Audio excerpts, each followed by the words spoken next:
أهلا بكم متابعي قناة ملوك الزراعة. طريقة إكثار نبات الصبار بدون بذور.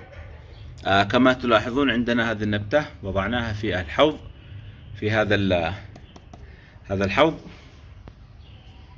لاحظوا البراعم التي تظهر في الصبار.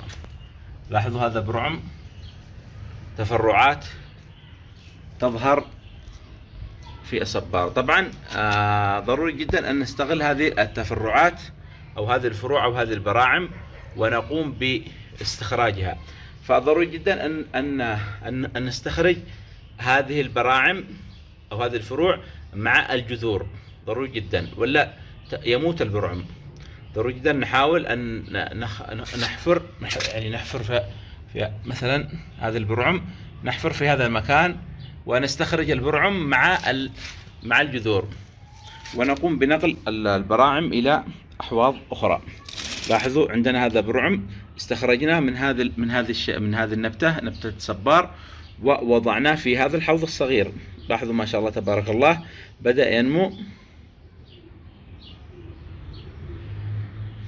أو نقوم بنقل البراعم إلى حوض أكبر مثلا مباشرة، يعني بدل ما نضعها في حوض صغير وبعدها نضعها في حوض كبير، نقوم بنقلها من الحوض الصغير إلى الحوض الكبير. الأفضل أن نضعها في حوض كبير مباشرة. مثلا عندنا هذا الحوض، عندنا هذه الشجرة ماتت، شجرة البابايا. ممكن أن نستخدم هذا الحوض ونقوم بنأخذ برعم واحد فقط ونضعه في هذا الحوض الكبير، وسوف ينتشر عندك الصبار بشكل رهيب. وهذه الطريقة تعتبر بالتبرعم أو البراعم، لا تحتاج إلى بذور. لاحظوا. وأيضا عندنا هذه الشجرة الصبار، طبعا هذه شجرة كبيرة في العمر، وأيضا نلاحظ أنها صفراء لأنها تحتاج الكثير من العناصر الإضافية في التربة. طبعا هذه قديمة جدا جدا عندي هذه الشجرة، وهذه النبتة الصبار استخرجت منها هذه النبتة.